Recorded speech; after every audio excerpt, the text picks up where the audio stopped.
Ya. Em, Buenos días. ¿Alguna pregunta de la clase anterior?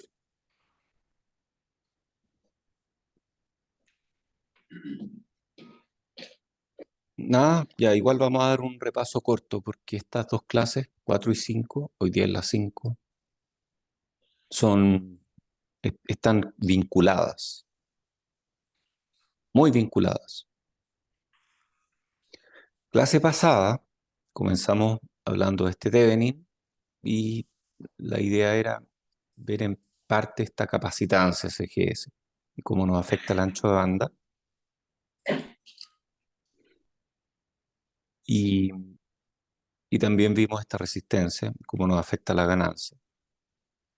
Y calculamos unas ecuaciones y llegamos a algunas cifras de desempeño del MOSFET, de un MOSFET, de cualquier MOSFET, que son la ganancia intrínseca, que por ahora partimos con ganancia de voltaje, pero después convertimos en ganancia intrínseca, el ancho de banda, que se relaciona con este CGS y con este RI, y después la disipación de potencia, que todos ya conocen. Y después vimos que el MOSFET en particular queríamos que tuviera tres cosas. Eh, Aquí mencionamos dos, pero hay una tercera que no está aquí, que son mucha GM, mucha transconductancia, sin incurrir en mucha corriente. O sea, queremos que el transistor nos dé su propiedad principal, que es la transconductancia, sin tener que darle mucha corriente para que lo haga. Pensemos en la corriente como el combustible. Yo le doy corriente y el transistor me entrega transconductancia. Yo quiero que me entregue mucha transconductancia sin yo darle mucha corriente. Y queremos que nos dé mucha transconductancia sin tener que eh, lidiar con una capacitancia muy grande. Y descubrimos que para que nos dé mucha transconductancia hay que bajar el VOV. Y para que no nos dé mucha capacitancia y nos dé una frecuencia de tránsito grande, hay que subir el VOV. Entonces vimos que esas dos cifras pelean. Vimos aquí un análisis gráfico, FT por un lado sube con VOV, GM partido por I baja con VOV. Vimos esto, después hablamos que es la frecuencia de tránsito, dijimos que era una frecuencia en la cual la ganancia de corriente del MOSFET conectado como amplificador de fuente común es 1. Y esto se da por las capacitancias. Hoy día estamos hablando de CGS. Más adelante vamos a meter otra capacitancia en esta ecuación, en esta misma, porque la definición es un poco laxa, pero vamos a meter otra ecuación, otra capacitancia. Vimos la frecuencia de tránsito, vimos que la frecuencia de tránsito en sí no representa más que una cifra de desempeño para comparar distintas cosas. Vimos que los modelos, de hecho, no funcionan bien hasta omega t quintos, omega t décimos, hasta ahí llegan los modelos. Hablamos de este tercer parámetro, de esta tercera cifra de desempeño que les comenté, que es la ganancia intrínseca, que se relaciona con la máxima ganancia que puede darme, la máxima ganancia de voltaje que puede dar un MOSFET en la mejor de las condiciones. Y vimos que también se relaciona con VOV. O sea, vimos que VOV entonces es como una perilla. Yo subo VOV y el transistor se vuelve más rápido, pero me da menos ganancia y me da y es menos eficiente. Entonces aquí se empieza a ver algo interesante, como que el producto ganancia ancho de banda de un MOSFET. ¿Qué le pasa al producto ganancia ancho de banda respecto de VOV? Es constante. Producto ganancia máxima, ancho de banda, suponiendo que está limitado por CGS. Entonces es curioso, es una coincidencia, tal vez. Pero uno ve este tipo de coincidencias fenómenos. Entonces vimos estas tres cifras de desempeño y cómo se calculan. Después empezamos a graficarlas con SPICE y vimos que no se parecen mucho a nuestros cálculos. En particular esta, que es GM partido por ID, se parece en esta región de inversión fuerte, pero no tanto en inversión moderada y definitivamente nada en inversión débil o en subumbral. ¿Qué está pasando en subumbral? Entonces vimos ahí que en subumbral, cuando uno considera que el transistor está apagado, en realidad no está apagado. En realidad está prendido, pero con muy poquita corriente. Y ese estar encendido con poquita corriente lo convierte en un muy buen transistor, porque me da, esta es la corriente, esta es I sub D,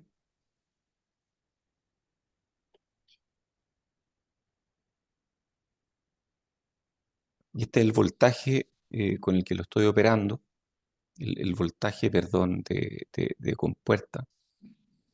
Y aquí vemos que la pendiente, que está en una escala logarítmica, eh, me está diciendo que el transistor es muy sensible para voltajes pequeños. O sea, cambia mucho su corriente. Y eso es otra forma de decir que tiene una tremenda transconductancia para voltajes pequeños. Vimos la definición de BT, vimos que el transistor opera súper bien con voltajes pequeños. El problema es que las corrientes son chicas. ¿Qué podemos hacer? Bueno, tal vez aumentar el tamaño del transistor. Y porque, porque las corrientes son chicas. Entonces, si las corrientes son chicas, no es que sean chicas las corrientes, en realidad la densidad de corriente es pequeña. Pero si yo hago el transistor más ancho, con esa misma densidad de corriente pequeña, yo podría lograr una corriente grande. O sea, lo que me importa no es la corriente, sino como la densidad de la corriente. Interesante. Como que me quedé pensando. O sea, el valor absoluto de la corriente no es tan importante como la densidad. Que hablamos de corriente, pero en realidad depende del tamaño del transistor, ¿no? Lo mismo que la transconductancia, depende del tamaño. Y lo mismo que la capacitancia, depende del tamaño. Y la ganancia. Entonces, ¿cómo relacionamos todas esas cifras? Como que vamos a tener que llegar a algo. Está interesante. Vimos la corriente subumbral, vimos que el MOSFET opera parecido a lo que es un BJT cuando estamos en subumbral. O sea, el MOSFET se convierte en un transistor rápido, perdón, eficiente, no rápido, eh, en subumbral. Es lento, súper lento, pero es eficiente. Eh, Eficiente como un BJT, en el sentido que yo le doy poquita corriente y me da mucha transconductancia. Vimos las curvas. eh, no, hasta aquí llegamos. ¿Qué pasa en inversión moderada? En inversión moderada, que es eh, esta región de aquí, eh,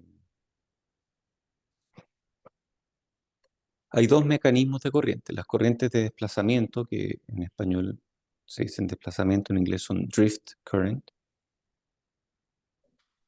Ah,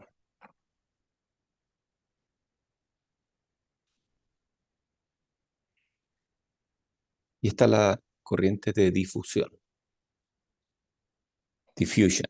Entonces, nosotros aprendimos en electrónica que los VJT operan con corrientes de difusión y que los MOSFET operan con corrientes de desplazamiento. Entonces, ocurre una mezcla de las dos en inversión moderada. Ambas están siempre presentes, solo que son mayoritarias eh, de desplazamiento, mayoritariamente de desplazamiento en el MOSFET operando en inversión fuerte y son mayoritariamente difusión cuando el MOSFET opera en subumbral. Y cuando VGS es cercano a BT, o sea, cuando estamos con VOV cercano a cero, entonces son parecidas esas dos componentes. O sea, el MOSFET, cuando VOV es cercano a cero, cuando VGS es cercano a VT, tenemos que el MOSFET opera con una mezcla parecida entre MOS y VJT. Es posible demostrar, y no lo vamos a hacer, yo no sabría hacerlo ahora, que la razón de desplazamiento-difusión es aproximadamente VOV partido por KT partido por Q, y eso es 25 milivolts a temperatura ambiente. Recuerden que este es ese VT de los VJT. Entonces tenemos que, cuando VOV es parecido a VT, el MOSFET opera parecido a un mitad MOSFET, mitad VJT. Eh, claro, cuando VOV es parecido a 25 milivolts, o sea, es chiquitito. Y la ecuación del MOS domina cuando VOV es mucho mayor que KT partido por Q, que 25 milivolts. O sea, dicho de otra forma, 25 mili, estos son 100 mili, 25 mili, de aquí para arriba, full MOSFET, de aquí para abajo, PJT, y por ahí está la transición. Una forma de modelar esa región es mediante un ajuste matemático. Entonces, tratemos de ajustar las curvas, y lo que vamos a hacer aquí es decir que Gm partido por Id es algo que tiende a 2 partido por VOV cuando estamos bien arriba, y que tiende a 1 partido por VT cuando estamos bien abajo. Y lo que hacemos es ajustarlas matemáticamente con este factor M, que me dice cuánto peso tiene cada una de las dos ecuaciones. Entonces, pensemos, si VOV es grande, cuando VOV es grande, esto se va a parecer a 2 partido por VOV. Y cuando VOV es chico, esto se va a parecer a, me parece que, claro, a esto que está acá, 2 partido por KT partido por Q partido por M. O sea, y podemos jugar con M, o sea, de darle un cierto factor. Y si le doy M igual 1.5, eh,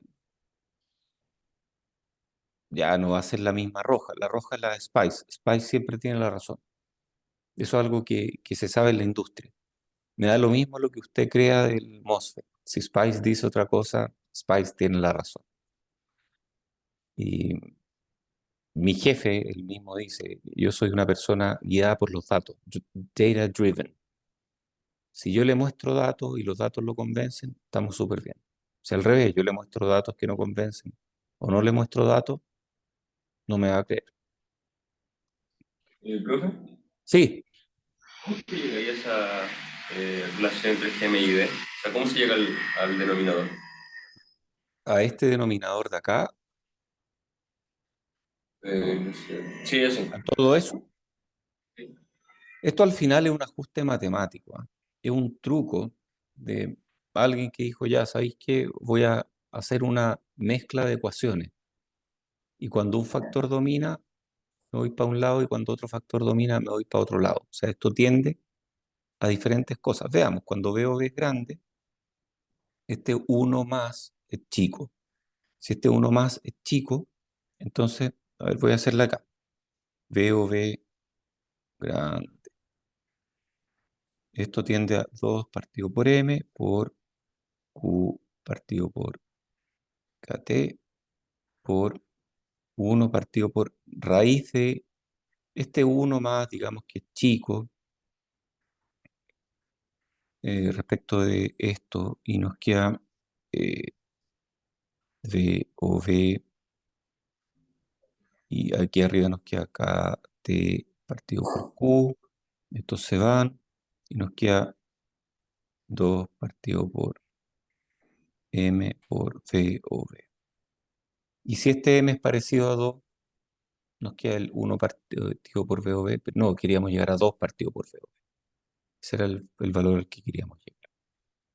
Y esto es un posible ajuste de curva. Esto es un ajuste arbitrario. O sea, tu pregunta era cómo llegamos a esto. Esto es arbitrario. Esto es decir, ya sabéis que voy a juntar las dos curvas de alguna forma. Em, claro, si es que VOV es mucho mayor que ese, llegamos a esto que está acá. Y si es que al revés, si es que VOV es muy pequeño, a ver, aquí llegamos. Bueno, esto es casi cero. Y si esto es casi cero, esto es uno partido por uno más raíz de uno, que incluso para valores grandes de uno es un medio. Entonces nos queda un medio. Y esto nos queda Q partido por KT. Esto nos queda 2 partido por M. Y estos se van y nos queda parecido a lo que queríamos ver para el caso del BJT, que era uno partido por BT. ¿Se acuerdan de esa o no? La vimos por... No, la vimos más adelante. La dijimos, parece. Ah, aquí. O sea, GM partido por IC es uno partido por KT partido por... 1 partido por KT partido por Q. Sí. Entonces, em, nos queda, claro, nos queda este factor M sobrando. Y M al final me ajusta algo. M me está ayudando a ajustar alguna cosa. Cuando yo estaba haciendo mi magíster, se me ocurrió juntar curvas usando, porque también tuve que hacer ajustes matemáticos de curvas, y una curva se parecía a una cosa por un lado y se parecía a otra cosa por otro lado.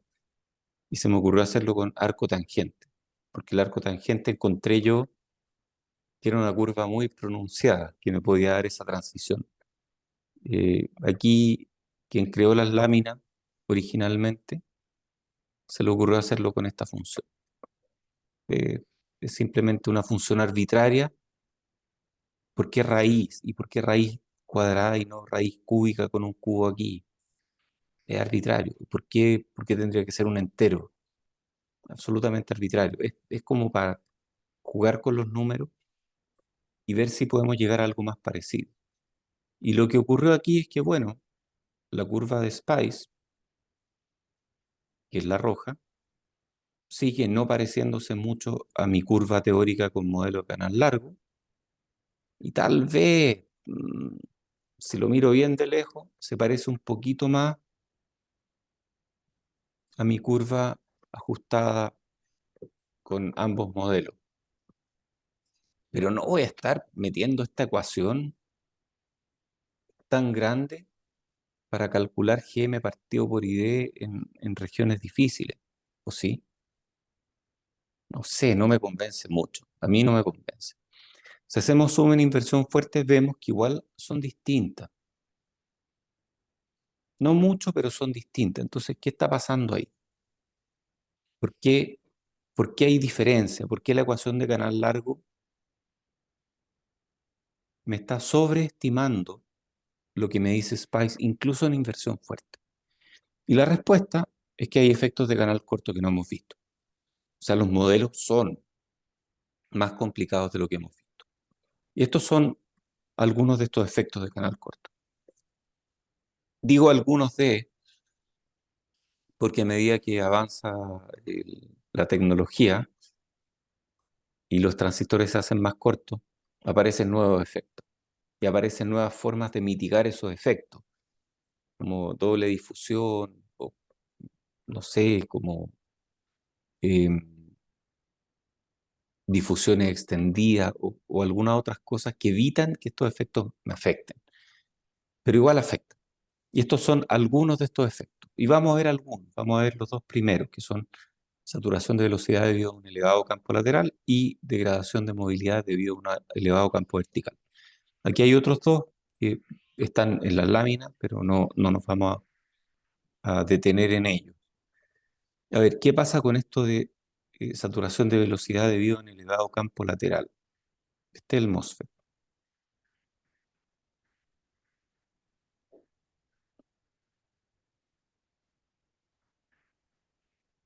Entonces aquí están los tres terminales y cuando hablamos de campo lateral, hablamos de un campo eléctrico aquí, entre dren y fuente. Entre dren y fuente, mejor ahí. Es el campo lateral del que estamos hablando. Y cuando hablamos de campo vertical, hablamos del campo aquí. Y claro, mientras los transistores se vuelven más pequeños, este óxido se vuelve más delgado. Me acuerdo cuando hice mi chip de doctorado, eran 3,6 nanómetros o algo por ahí, súper, súper delgadito. O sea, estamos hablando de 36 angstrom de espesor. Hoy día son espesores aún más chicos y ni siquiera tienen esta forma. Los transistores hoy día tienen otra forma, son FinFETs.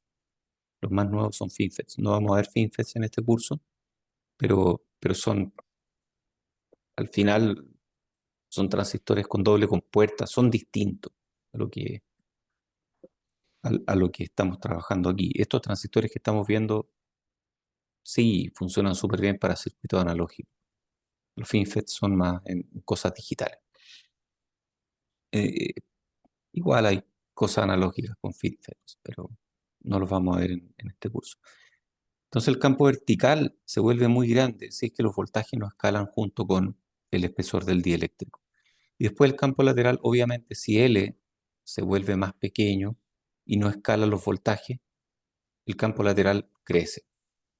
Y esos son los efectos que vamos a hablar hoy día, en esta parte de la clase. ¿Qué pasa? Nosotros habíamos dicho cuando calculamos las ecuaciones del MOSFET, y esto lo hicimos en electrónica, esto no es nuevo para este curso, que la velocidad, y en electrónica de hecho yo le llamaba VEL para distinguirlo de voltaje, es mu por E.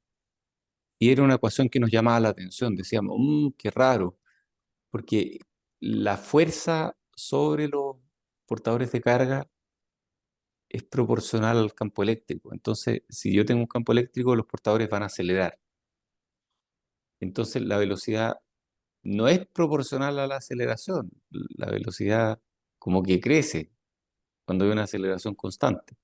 Entonces, llamaba la atención esa ecuación y vimos que en realidad los portadores de carga empiezan a acelerar, chocan, se detienen, empiezan a acelerar de nuevo y al final la velocidad es como un promedio de eso. Uno no puede hablar de una velocidad proporcional a un campo eléctrico, de una velocidad promedio proporcional al campo eléctrico y quien toma ese factor promedio es la movilidad.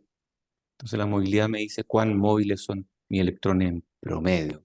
Cuando le aplico un campo eléctrico, si le aplicamos un campo eléctrico va a haber una cierta velocidad.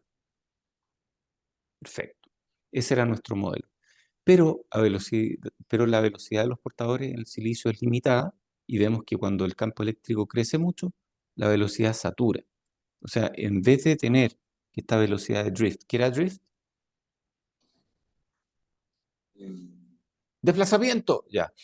Em, Cuando la velocidad de desplazamiento, que dijimos que era como proporcional, y esto sí está en escala log-log, pero no importa. Está en escala log-log para mostrar cosas grandes, pero no importa. Eh, en escala no log-log, esto sería también eh, una pendiente. ¿Sí? Claro, mientras este crece 10 por, este crece 10 por, ¿ya? Y es distinto si fuera al revés, pero no es al revés. Entonces tenemos que el campo eléctrico y la velocidad crecen. Este crece, ese crece, ya, perfecto, van creciendo, pero de repente dejan de crecer a la misma tasa. Mm, ok. ¿Qué pasó ahí? Bueno, cuando el campo eléctrico llega hasta un campo como crítico, y es el que se llama E sub C, empieza a pesar este factor. Y cuando pesa ese factor, lo que teníamos originalmente pasa a dividirse por algo relevante. Entonces hay un campo crítico, E sub C. Y cuando superamos ese campo crítico, ya la velocidad deja de crecer tan rápidamente con el campo eléctrico. Entonces MOSFETs de canal corto, perdón, Esto es saturación de velocidad, o sea, esto es el primer punto. Segundo punto es degradación de movilidad. Este es el segundo punto. Degradación de movilidad debido al campo eléctrico vertical. Y es raro cómo la movilidad se va a degradar si tengo un campo eléctrico vertical. O sea, yo tengo aquí electrones. Y estos electrones se ven atraídos hasta este potencial alto de compuerta. Pero ¿por qué la movilidad se degrada si el campo eléctrico vertical es grande? Bueno, pensemos en un electrón individual. Aquí está mi compuerta, que tiene un tremendo potencial aquí. Y pensemos en este electrón que se ve atraído hacia arriba al mismo tiempo que está tratando de llegar hasta el dreno. Y cuando se ve atraído hacia arriba, pensemos como que un globito, una burbuja, que llega aquí, choca de nuevo, y va más lento porque está chocando todo el rato con la pared. No es exactamente eso lo que ocurre, eso es una explicación como intuitiva. Pero cerca de la pared hay trampas, cerca de la pared ocurren cosas distintas a las que ocurren en el bulk, como en la parte, eh, como en el grueso. Ocurren efectos que pasan a ser relevantes, que tienen que ver con impurezas, tienen que ver con que hay una transición ahí entre silicio y óxido de silicio o algún otro dieléctrico, la estructura cristalina se ve afectada. Entonces, un electrón que va en el bulk no tiene la misma movilidad que un electrón que está pegado al borde. Eso es la degradación de movilidad. Entonces el campo eléctrico atrae los electrones hacia la superficie del silicio y ese campo eléctrico es grande. Y la superficie tiene estas imperfecciones que reducen la movilidad. Y hoy día hay una ecuación que podemos usar que es la movilidad efectiva. Uf, otra ecuación más, o sea, el mu del mu COX ya no es constante. ¡Ah! No se puede así, imposible. Y ese mu va a ser realmente un mu constante partido por uno más teta por B o B, donde ese teta tiene un cierto valor que uno puede ajustar. O sea, al final es otro ajuste de curva. O sea, los MOSFET son puros ajustes de curva. Hay una física que me dice cómo van a funcionar, pero esa física está simplificada. En la práctica son mucho más complicadas. Y llegar a un modelo exacto es súper difícil. Entonces, ustedes se preguntan hoy día, ¿cómo lo hacemos para llegar a esos modelos? O sea, hay un gallo todo el día que está calculando modelos de MOSFET. Imposible, realmente imposible. Estos datos son medidos al final. Uno toma MOSFETs y los mide, y mide mucho, y saca promedio. Y luego va a un programa que ajusta curva. Esos programas existen. Algo tan específico, sí, existen, y tienen competencia, me decir. Eh, yo me acuerdo que una vez tratamos de usar uno que se llama Utmost. Eh, digo tratamos porque queríamos medir transistores a muy baja temperatura. Queríamos medir qué pasaba con transistores a temperaturas criogénicas. Se sabe qué es lo que pasa, pero los modelos no llegan hasta ahí. Entonces queríamos generar nuestros propios modelos de transistores. Bueno, conclusión. Modelo de canal largo no predice GM partido por ID bien. O sea, este 2 partido por D o B, que habíamos dicho que era GM partido por ID. Dijimos que GM partido por ID era 2 partido por D o B. Esto no llega muy bien. En ninguna región de operación. O sea, dijimos ya en inversión fuerte se parece, pero no se parece tanto, por estas razones que hablamos. Y aquí se parece poco y aquí no se parece nada. Entonces estamos mal. ¿Qué vamos a hacer? ¿Cómo superamos este problema? Mediante un cambio en las variables de diseño. En vez de hablar de B o B, vamos a hablar de GM partido por ID. Va a ser un cambio de paradigma. Entonces vamos a decir que GM partido por ID, de ahora en adelante en este curso, esto era importante, de ahora en adelante en este curso, cuando hablemos de el punto de polarización del transistor, donde está polarizado, no vamos a hablar de B o B. O sea, no vamos a decir que tiene VGS mucho mayor que VT o parecido a VT o más chico que VT. Vamos a hablar de GM partido por ID. Y vamos a decir, ¿tiene un GM partido por ID chico o tiene un GM partido por ID grande? GM partido por ID chico se relacionan con inversión fuerte. ¿Cómo fue? ¿Cómo fue? Claro, GM partido por ID chicos se relacionan con inversión fuerte. Estoy con un VOV gigante. Y GM partido por ID grandes se relacionan con inversión débil o subumbral. Y según estas curvas, estoy en inversión moderada más o menos por acá, con GM partido por ID cercano a 10. Entonces empecemos a pensar en eso. Si GM partido por ID como 10 más o menos, 12, no sé. Estamos en inversión moderada.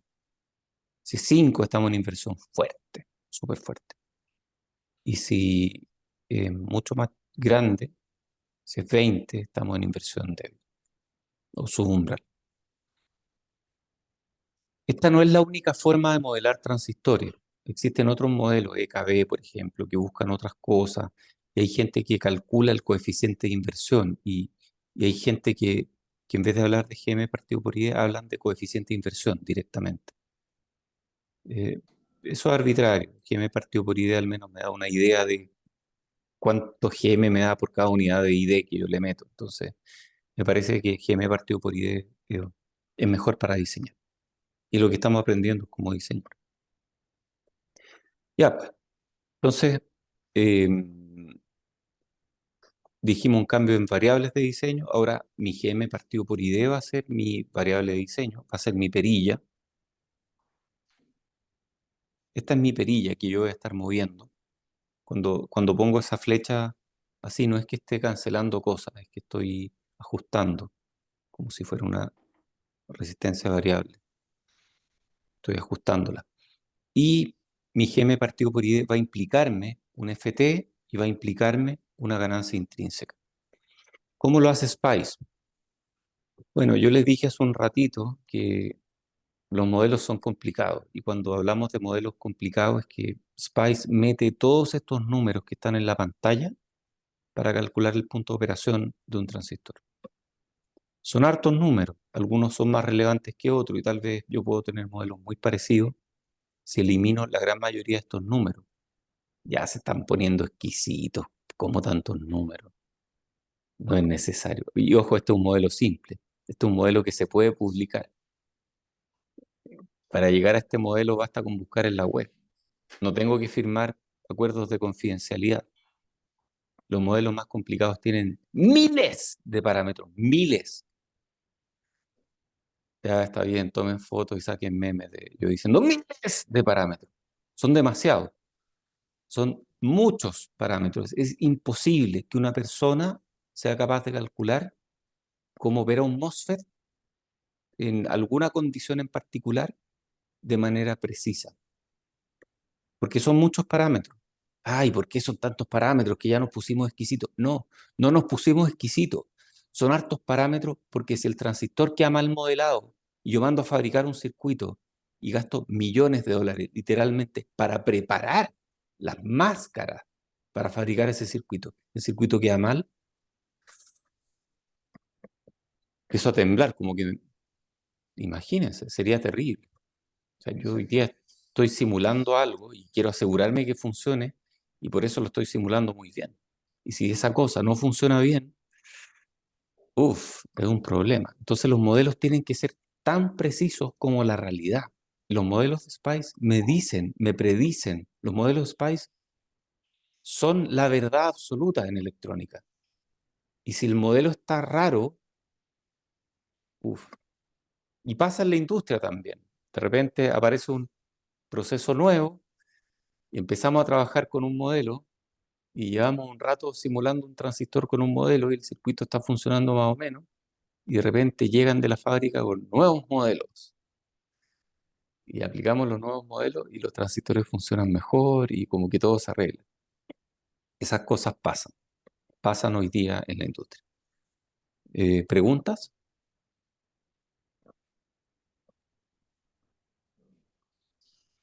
Ya, entonces este es un modelo. Este es un modelo que yo no me lo sé, o sea, imposible saberse. Hay algunas cosas que uno puede como ver en estos modelos, pero en general son muchos parámetros y es imposible. Modelan muchas cosas distintas. Entonces el modelo SIM 3F3, que ustedes ya vieron en la tarea, BSIM 3 y hay otros más, y son diferentes como sabores de estos modelos. Son cientos de parámetros en modelos más precisos y los modelos están calibrados más encima para W y L, o sea, están lo que se llama bind. Esto uno no lo ve, pero cuando uno trabaja con software gratis, tiene que lidiar con estas cosas. No me pregunten cómo lo aprendí, pero el fabricante te da modelos en una cuadrícula y te dice, mira, si tú, vamos a decir W y L, si tu W está en esta región y tu L está en esta región, entonces usa este modelo. Y si tu W está en esta región y tu L está en esta región, usa este otro modelo. Y así, cuando hice el doctorado, que eran modelos de transistores de 180 nanómetros, eran 16 casillas en total. Pero podemos tener más casillas. O sea, imagínense, imagínense que los parámetros disponibles hacen que el ajuste de curvas aquí es distinto del ajuste de curvas aquí. Entonces hay que lidiar con modelos diferentes. ¿Cachen lo complicado que es? O sea, ¿cómo vamos a diseñar con esto? Es imposible. Y yo quería aplicar un medio museo XW partido por L y me sentía, oh, valió un medio museo W partido por L por PV cuadrado. Nada, esa cuestión no sirve. Esa cuestión realmente no sirve para diseñar. Ya me va a dar un valor aproximado, pero yo no quiero valores aproximados cuando tengo unas máscaras de millones de dólares siendo producidas basadas en un modelo, un medio museo XW partido por L por PV cuadrado. No tiene sentido. Ya, apliquémosle uno más lambda BDS.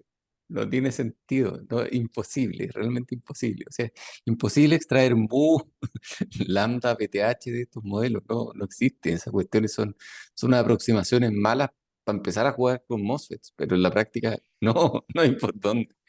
Entonces, ¿cómo lo hacemos? Realmente, ¿cómo lo hacemos para diseñar? Moneando, pero no vamos a estar moneando toda la vida. Entonces vamos a aprender algunas cosas más interesantes. Ya, juguemos con FT. Ya, digamos que GM partido por ID versus VOV se comportan pésimos, pero juguemos con FT. A ver si nos va un poquito mejor con FT. Esperemos que nos vaya mejor. Hicimos lo mismo que antes. Agarramos un MOSFET, le aplicamos un voltaje aquí, otro voltaje aquí, medimos corriente y tratamos de ver cómo cambia eso con la frecuencia. Entonces, en realidad mejor que eso, hagamos un punto OP. Y el punto OP me va a decir cuántos son las capacitancias. Entonces, obtenemos los valores de GM y CGS a partir de aquí. A ver, ¿dónde está GM? Acá está GM. ¿Dónde está CGS? Un poco más complicado. Aquí hay algo que se parece a CGS, pero en realidad eso es CGS de overlap. CGS OV. Overlap. ¿Qué es eso? Bueno, después vamos a hablar de eso, pero... hay más, hay más. De overlap tiene que ver con esto que voy a mostrar aquí. Si ustedes se fijan aquí, este borde no coincide con esto que está acá. Y el dibujo es intencional. Oh, ¿cómo eso? O sea que aquí, hasta aquí llega una capacitancia, pero aquí hay otra capacitancia. Y esto se hace para poder fabricar un transistor. Físicamente, para poder fabricarlo, es necesario que haya cierto traslape aquí. O más bien es inevitable que haya cierto traslape. Si hago difusiones, las difusiones van a ser más grandes que esto. Entonces hay un traslape. Y ese traslape provoca unas capacitancias de traslape. Y capacitancias de traslape que también tienen que ver con capacitancias de campos laterales, porque los MOSFETs hoy día la compuerta es una cosa gigante. Yo la dibujo delgadita, pero es una cuestión gigante. Entonces, eh, sí, por ahí está mi CGS VOV. Ok, es chiquitito. pero bueno, todas las capacitancias son chicas. Entonces hay más cosas. CGS en realidad es DQGA de DSB. ¿Qué es eso? Bueno, esto es como decir una derivada de QG respecto de DSB. Eso es CGS. Y eso incluye CGS de overlap. Aquí le puse OL, pero en realidad aquí le ponen OV. Está lo mismo. Entonces, DQG de DSB. Ah, esta de acá. Esta de acá es CGS, que incluye overlap. Y overlap depende de la fabricación, no depende de la teoría de la física. O sea, la de overlap, entonces es como un efecto práctico, pero no es un efecto fundamental del MOSFET, no es una cosa de la que dependa el funcionamiento del MOSFET. Ya, ok, eso es CGS. Y de ahí calculamos GM partido por CGS. Y hay otras capacitancias más. No me digan que nos vamos a meter con estas otras capacitancias, porque ahí sí que voto el curso. Ya, voto el curso. ¿Cómo voy a seguir trabajando con tantas capacitancias? Es imposible. Bueno, hay luz al final del túnel y después de un rato vamos a ver que sí es posible trabajar con estas cosas, pero es un poquito difícil. Y vamos a aprender. Podemos automatizar estas pruebas mediante un script. O sea, ¿qué es lo que hace mi script? Esto de parsing. Vamos variando estos voltajes, vamos generando muchos puntos OP, vamos extrayendo diferentes valores de este punto OP, los metemos en tablas gigantes y eventualmente vamos a terminar con tablas gigantes que no me dicen de dónde vienen los datos, pero me dicen los datos reales. Y eso es lo que uno hace al final. Uno corre un programa que hace miles de simulaciones y después de que esas miles de simulaciones terminan y ya extraje todos estos datos, creo tablas. Y esas tablas me van a decir para cada punto de operación, para cada combinación de GM, ID, VOV, qué sé yo, cuál va a ser mi CGS, cuál va a ser mi CGD, mi CGB y mi CSB y todas las capacitancias. Entonces vamos a ver que uno finalmente trabaja con datos, uno no trabaja tanto con ecuaciones.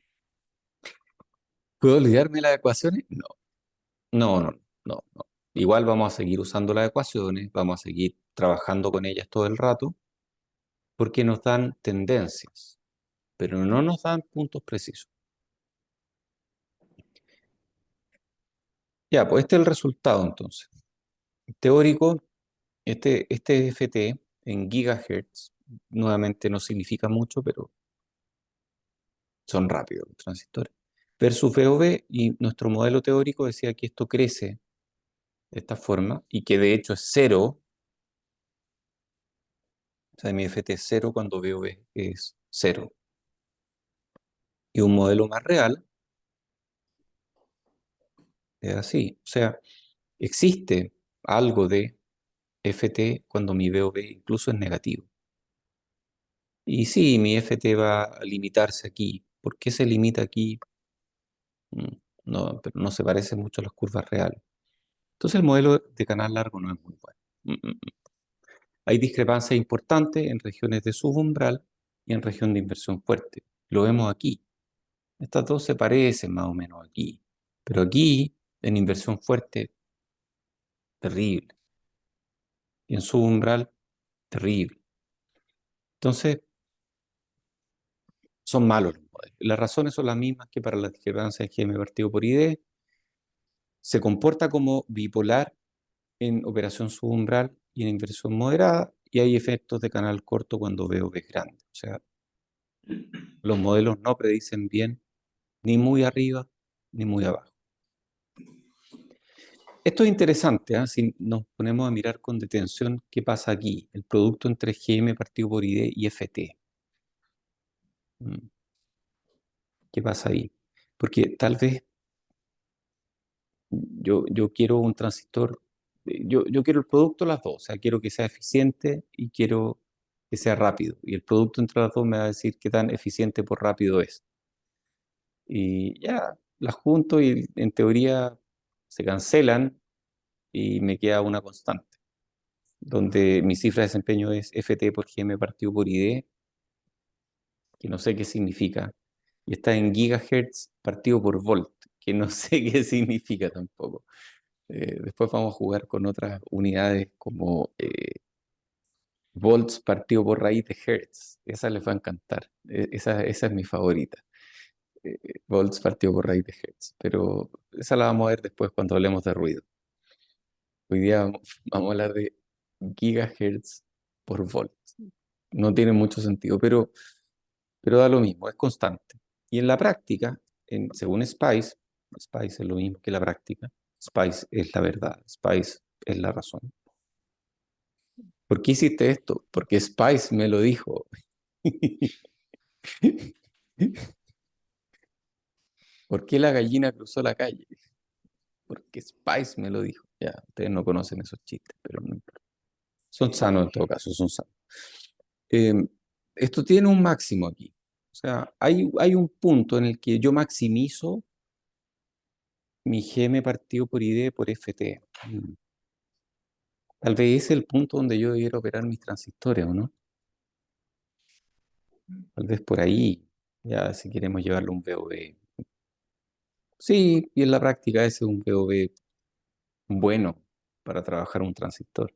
Pero claro, esto va a depender de la tecnología. Qué interesante en todo caso. Ahí tengo un transistor que es eficiente o que me entrega velocidad eficientemente. Entonces, no está malo conocer esta curva. Ya, vamos a la ganancia intrínseca, porque ya vimos que GM partido por ID versus VOV no se parece a la teoría. Vimos que FT versus VOV tampoco se parece a la teoría. Vamos a la ganancia intrínseca. ¿Teníamos un valor para ganancia intrínseca o no? Recuerden que siempre antes de simular tienen que saber qué es lo que van a obtener. Porque si ustedes simulan sin saber qué es lo que van a obtener, tal vez van a simular mal. Entonces habíamos hablado que la ganancia intrínseca parece que crece cuando yo achico VOV. Eso es lo que predice mi ecuación. Es como 2 partido por lambda VOV. Y lambda dijimos que era de nuevo una aproximación, pero ya, digamos que si lambda fuera una cosa constante, y este 1 más lambda BDS que le agregamos a este modelo fuera algo sobre lo cual pudiéramos descansar tranquilo, entonces la ganancia intrínseca es como 2 partido por lambda VOV. Ya, ok. Entonces, mientras más chico mi VOV, más ganancia intrínseca tengo. En el límite, cuando veo es cero, ganancia intrínseca infinita. Salud por eso. Ya. No, imposible. Pues ya, esto es ridículo. Pero ya, tratemos de hacer. Tratemos. Ya. Vamos a simular la ganancia intrínseca. Lo hacemos igual que antes. Esta vez queremos GM partido por GDS, que es lo mismo que GM por RO. Y Spice convenientemente me entrega GM y GDS. Entonces vamos a multiplicar, vamos a dividir los dos, GM partido por GDS. Vamos a hacerlo para varios puntos de GS. Vamos a hacerlo para cambio en BDS también, porque la ganancia intrínseca va a depender de BDS. Y llegamos a esto. O sea, el teórico que vimos recién, que era como 2 partido por lambda BOV, es muy bonito, tiende a infinito aquí, versus el real. Y sí, se parecen ahí, y nada más. Yo en esta curva usé lambda igual un doceavo volt a la menos 1. Pero no imposible, o sea, esto es abrumador, imposible. ¿Cómo quieren que diseñe algo con transistores así? O sea, pásame el modelo de una tuerca, pásame el modelo de un engranaje, pero de un transistor no se puede diseñar algo. Estos bichos son demasiado raros. Ya, y vamos a canal largo. O sea, aquí estaba trabajando con canal de 0,6 micrómetros dibujado. ¿Qué pasa? Ah, y VDS, más encima me están especificando aquí el VDS. ¿Qué pasa si voy a longitud de 2,4 micrómetros? O sea, un transistor largo, bien largo. Y ahí ya esas dos empiezan a aparecer aquí para VOV relativamente grandes, para inversión fuerte. Pero en inversión moderada o inversión débil o subumbral, no, no se parece. Yo aquí usé este valor, lambda de 1 partido por 80. Eso es lo que usé. Entonces, veamos, hay una dependencia de GM partido por GDS sobre VDS. O sea, esto no lo habíamos visto antes. ¿Qué no habíamos visto antes? En todo lo que habíamos visto antes, hacia atrás, en estas láminas, donde nos abrumamos con lo complicados que son los modelos, nunca medimos el VDS. Siempre hablábamos de VOV, de ID, GM, VOV, CGS, pero nunca hablamos de VDS. Ahora más encima, cuando hablamos de ganancia intrínseca, depende de VDS, o sea, depende de el otro voltaje del que se supone que no dependen cosas. Ah, o sea, si, si mis curvas del MOSFET son idealmente, aquí tengo VDS y tengo ISOs de esta curva, ustedes tienen que sabérselas súper. Las curvas parten ahí y después, y siempre decíamos ya aquí cosas que no dependen mucho de VDS, o sea, si yo haría VDS, la corriente se va a mantener más o menos igual, esto es una buena fuente de corriente controlada, siempre dijimos esas cosas. Pero aquí estamos diciendo que la ganancia intrínseca depende de VDS. Modelo de canal largo considera que GM y GDS no dependen de VDS siempre que estemos en región activa. Pero eso no es verdad. En los dispositivos modernos eso no es verdad. Si vamos a longitudes de canal de 6 micrómetros, o sea, transistores súper largos, súper largos, parecido a los primeros transistores que hubo en la historia, estos son casi planos. Ya, y si vamos con corrientes pequeñitas, estos son planos. O sea, el RO es grande, funcionan súper bien. Cuando vamos a corrientes más grandes, ya ahí empiezo a ver una pendiente, y la pendiente veo que no es constante, como que crece acá. Y si crece allá arriba, es malo, porque más pendiente, menos RO. Y yo quiero un RO grande. Entonces, más pendiente, menor. Ok, ya. Pero si voy después a dispositivos de 0,6 micrómetros, las curvas son horribles.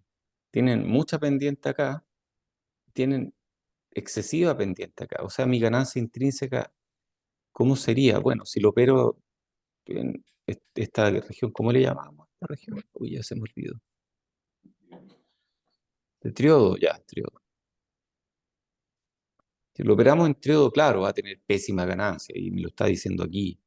El RO es horrible. Pero vamos a región activa y tengo un RO decentito aquí. Ah, a medida que bajo VGS, baja la corriente y mi RO mejora. Ah, claro, eso es lo mismo que me decía esta ecuación.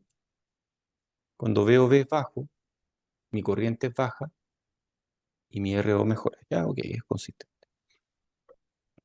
Pero empeora cuando VDS es grande. Mm. Y empeora cuando tengo mucha corriente. Mm. Entonces, simulemos la derivada o simulemos de alguna forma el GM por RO. O sea, vamos a simular no solo la derivada, esto que se relaciona con la pendiente, sino que vamos a simular GM por RO versus VDS. Para un NMOS con L 0,6 micrómetros y para un GM partido por ID constante de 10 milisiemens por miliampere. 10 era inversión fuerte, inversión moderada, inversión débil, ¿qué era eso? Ah, ya no me acuerdo. Vamos a las curvas. Ah, no, estas son 10. Estamos por ahí. Ah, sí, inversión moderada. O sea, un transistor que se está portando bien.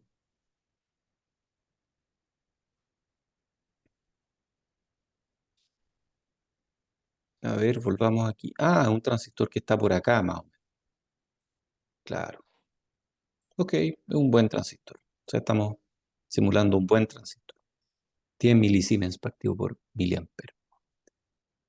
Milisiemens. A ver, me confundí un poco. 10 milisiemens partido por miliampere.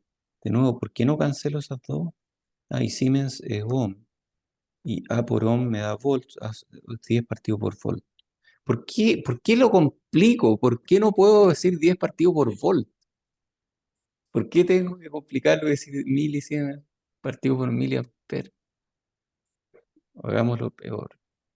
Microsiemens partido por microampere. Son lo mismo. ¿Por qué complicarlo? ¿Por qué no decir 10 partido por volt nomás? Era más fácil, ¿cierto? Bueno, milisiemens partido por miliampere me está diciendo que por cada miliampere que yo le meto de corriente, me va a dar 10 milisiemens. Tal vez debiera hablar de microampere. Por cada microampere que le meto, me va a dar 10 microsiemens. Ah, ok. Ahí entiendo por qué me lo ponen de esta forma. Oye, ¿y un miliampere es una corriente grande o chica? Es chica, ¿cierto? O sea, yo necesito como 100 miliamperes para matar a una persona y darle defibrilación ventricular. No es que quiera hacer eso, no me malinterpreten, pero es como para ponerlo en términos de escala humana. Si circulo 100 miliamperes por mi corazón, me voy y se activan todos los seguros de vida y todo eso. ¡Oh! Entonces es complicado.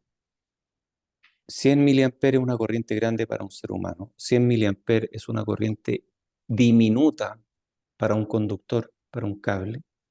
Y 100 miliamperes es una corriente monstruosa para un chip. ¿Qué? Momento. Aquí hay cosas que no estoy entendiendo. Si yo agarro un procesador Intel, le busqué las patitas por el lado que tiene, ¿no? ¿Saben cómo van los pines hoy día o no? ¿No? Ah, por abajo, ¿cierto? Ya, ok. ¿Y son pines o no? O sea, hay de todo, pero hoy día hay pines, hay ball grid array, hay otras tecnologías en que el wafer, el pedazo de wafer mismo, se conecta al teléfono y con unos, con unos pequeños puntos de soldadura. O sea, hoy día no hay ni encapsulado. Y ese es un tema de investigación súper importante hoy día. Todo lo que es todo lo que es el encapsulado. Porque el encapsulado influye en velocidades altas. El encapsulado tiene mucha inductancia. O sea, si yo agarro mi chip, a ver cómo lo hacemos normalmente. Aquí está este es el die, este es el die que sale del wafer. Este es el wafer. Yo agarro uno de estos, lo pongo en el encapsulado y se pone con wire bonds, que son estos pequeños pelitos como de oro. Esa es una tecnología. Hoy día esta tecnología no nos da mucho ancho de banda porque cada uno de esos pelitos tiene como 2 nanohenry por cada milímetro de longitud. No, un nanohenry, más o menos. Entonces, queremos evitar esos pelitos. Entonces, finalmente lo que se hace es poner el chip entero directo encima de la PCB. ¿Qué era PCB? Ah, se me olvidó de nuevo.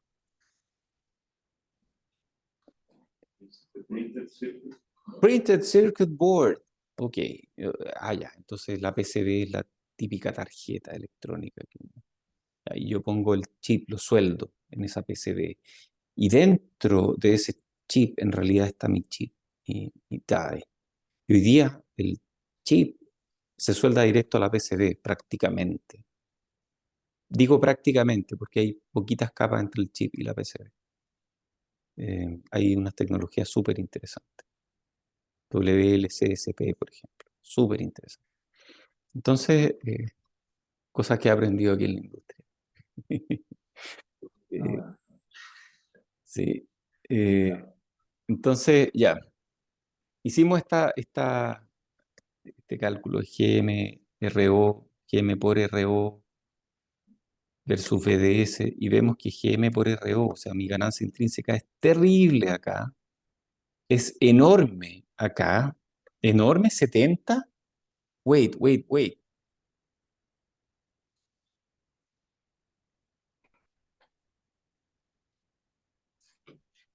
¿70 o 70.000 o 70 millones? ¿Cuánto dijimos que tenía que ser la ganancia de una de estas cuestiones? ¿De un OPAM? Enormes. ¡Gigante! Queremos que sea de 1 millón.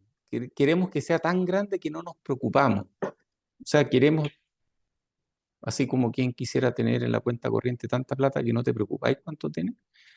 eh, Queremos que la ganancia de un OPAM sea tan grande que uno no tenga que meterla en los cálculos. Eso es lo que queremos que sea. ¿Y 70 es tan grande? Parece que no. Ya, ok. Supongamos que hay formas de hacer que varios transistores tengan mucha ganancia. Ok, puede ser.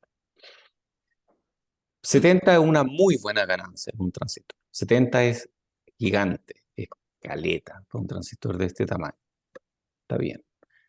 Pero lo que me está diciendo este gráfico es que si VDS es menor que 1 volt, ya va a caer un montón mi ganancia. Y si mi VDS es 0,25 volts, mi ganancia va a ser pésima. Y si mi VDS es muy grande, también va a ser pésima la ganancia. Entonces, lo que me dice este gráfico es que, usted esperaba que esta ecuación de ganancia intrínseca de 2 partido por lambda VOV fuera bonita, porque además depende de VDS. O sea, ese 2 partido por VOV es una mala aproximación a un VDS fijo. Pero si yo le meto VDS, va a cambiar. Y lo peor es que cambia de una forma, ya, esto yo lo podría aproximar a una parábola y tal vez empezar a jugar con ajustes de curva, pero me voy a volver mono si hago esa cuestión. GM partido por GDS es muy dependiente de VDS. O sea, yo esperaba que esto fuera así, eso no es así.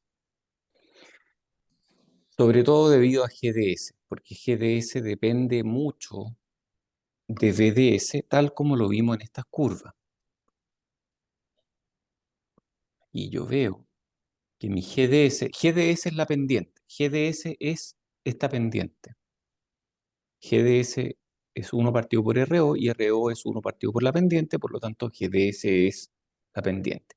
Aquí GDS es chico, como debiera ser. Aquí GDS es grande. Aquí GDS es grande. Y GDS aquí es chico y no es 0. A mí me gustaría que fuera 0. Entonces, GM partido por GDS depende mucho de VDS porque GDS cambia mucho con VDS.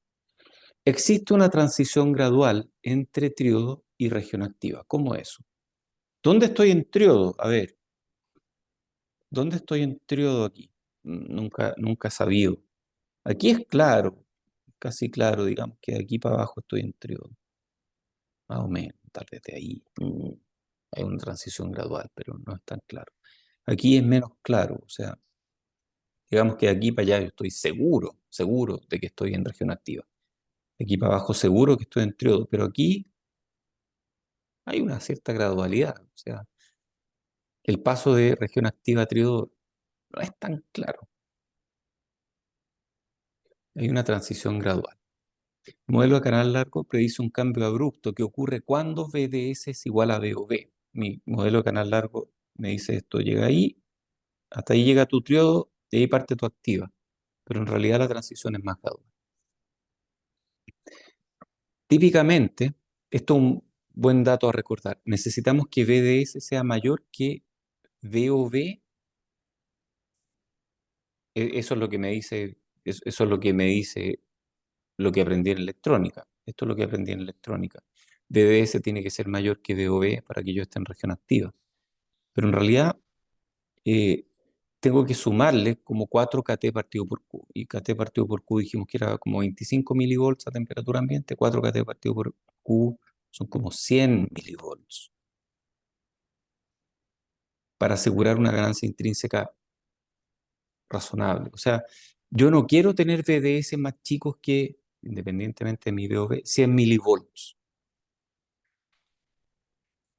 Ah, pero dijimos que el MOSFET podía operar con VDS muy chicos. Sí, si lo estaba usando como switch, VDS puede ser cero.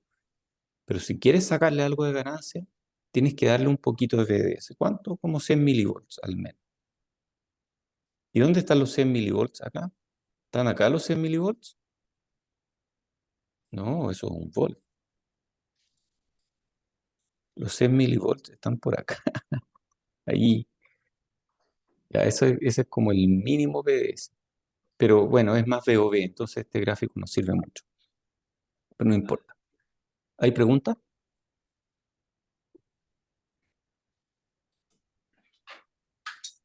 Ya. Entonces, al menos 100 milivolts para que me dé una ganancia intrínseca razonable. Y a eso le sumamos VOV. Cuando VDS es alto, GDS aumenta. RO baja, AB baja, GDS aumenta, debido a SCBE, Substrate Induced efecto, esta es por efecto del cuerpo, corriente inducida por el efecto del cuerpo en el sustrato. Eso es muy dependiente de la tecnología, materia de curso de física de semiconductores, y yo no me meto ahí. Me meto lo necesario y suficiente. Ok, ¿qué más? GDS no lineal más encima. Más encima, la no linealidad de GDS afecta la ganancia del circuito, añade términos no lineales que nadie quiere ver. O sea, esto de que mi, mi ganancia es constante, olvídense. Olvídense, la ganancia es grande, la ganancia de un op-amp es grande, en parte porque yo no quiero lidiar con no linealidades debido a GDS. Cuando uno realimenta, esas no linealidades desaparecen por virtud de la realimentación. La realimentación es un invento, sí, es un invento. Bueno, la naturaleza también tiene realimentación. En el cuerpo humano hay muchas, muchas cosas que son realimentadas. Y cuando algún índice se dispara, otra cosa ocurre que devuelve ese índice a un valor más normal. El páncreas realimenta, el tema de la insulina, y hay un montón de otros factores de realimentación dentro del cuerpo. Entonces, tal vez no es un invento, pero sí, es considerado un invento. Hay una patente en relación a la realimentación negativa. Y sí, la realimentación negativa reduce esa distorsión de la no linealidad, pero GDS afecta la ganancia y produce no linealidad. La realimentación es un invento maravilloso que ustedes aprenden en cursos de control. En este curso vamos a ver harto de realimentación más adelante. Como en la mitad del curso más o menos, vamos a meternos de lleno en realimentación. Porque quien no entiende realimentación no puede diseñar circuitos realimentados. Ah, pero yo nunca voy a diseñar un op-amp. En realidad estoy tomando este curso para llenar crédito y porque me dijeron que el profe pone caras divertidas cuando está haciendo clase. Eh, sí, puede ser un motivo, o que el profe habla leceras cuando hace clase. Eso es como una profecía autocumplida. Sí, puede ser, pero ustedes igual en algún momento van a tener que diseñar algún circuito con op-amp. Y si ustedes no saben cómo son por dentro los op-amps, tal vez no sean tan buenos los circuitos que ustedes diseñan. La calidad del circuito que ustedes pueden diseñar, así como yo quiero diseñar circuitos con MOSFETs, tengo que entender a fondo el MOSFET para diseñar un buen circuito con MOSFET. Si ustedes quieren diseñar bien un circuito con op-amp, tienen que entenderlo a fondo, tienen que saber cómo está hecho por dentro y entender por qué cuando suben el modo común pasan cosas raras o cuando le cambian el modo común. Y yo hago así, ¿no? ¿Por qué hago así cuando le cambio el modo común? Obvio, pues, si el modo diferencial es así, el modo común es así, y estoy cambiando ambos, modo común y modo diferencial. Eso fue extraño. Creo que no lo había hecho nunca. No importa. Los efectos de los placeres oníricos y estar despertando recién. Ya. Entonces, ¿por qué seguimos usando este modelo de canal largo?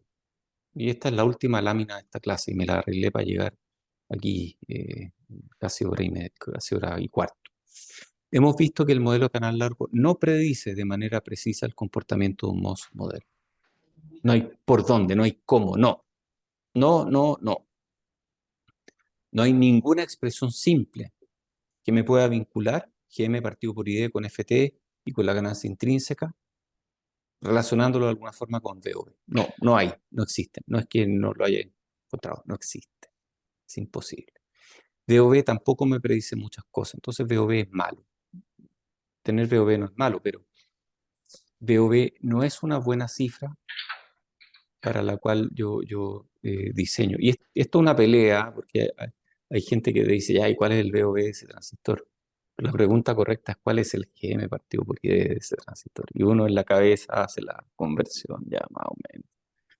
Ese es mi GM partido por ID. En este curso vamos a usar el modelo de canal largo y para entender tendencias y proporcionalidades solamente. O sea, lo vamos a usar solo para explicar cosas académicas, pero no para diseñar. Para diseñar vamos a buscar otra solución. Ya veremos la luz al final del túnel. El viernes la vamos a ver. Conclusión, las únicas variables que nos importan son estas. GM partido por ID. ¿Cuánta transconductancia me da el transistor por cada miliamper con el que lo alimento? ¿Cuál es más o menos su FT, que me dice más o menos cuáles son sus capacitancias? ¿Y cuál es su ganancia intrínseca? Esas son las tres cosas que yo quiero sacar de un transistor. Yo no quiero sacarle al transistor VOV. El VOV no me interesa. El VOV está ahí como una moneda de cambio, pero no me interesa. A mí me interesa el desempeño, y el desempeño depende de estas tres cosas. Del GM partido por ID, que me va a decir la eficiencia, del FT, que me va a decir la velocidad, y del GM partido por GDS, que me va a decir la ganancia. Oye, ¿y estas son las únicas tres que importan? Por ejemplo, ¿qué pasa con emparejamiento? ¿Qué pasa con ruido? Uy, tiemblo cuando hablo de ruido. No sé si tiemblo de felicidad o qué. Sí, esos son otros temas. Y vamos a ver esos temas también. Los vamos a ver. Vamos a ver emparejamiento, vamos a ver ruido, pero no los vamos a ver todavía. Entonces vamos a usar directamente estas tres variables. No vamos a pasar por esta moneda de cambio de VOV. Vamos a usar estas variables. Listo. Y vamos a usarlo, vamos a hacerlo usando tablas generadas por Spice. O sea, vamos a pedirle a Spice que nos genere tablas útiles y vamos a mirar esas tablas útiles al momento de diseñar. Ya, pues, de eso se trata. Entonces, en la próxima clase vamos a aprender a cómo entender esas tablas un poquito más, que no son tablas, en realidad son funciones de interpolación, pero no importa. Vamos a aprender a usar esas funciones de interpolación de manera, o vamos a tratar de entender qué queremos de esas tablas para poder diseñar mejor. Bien, y eso concluye esta clase. Voy a dejar de compartir, voy a dejar de grabar y voy a decir una cosa más.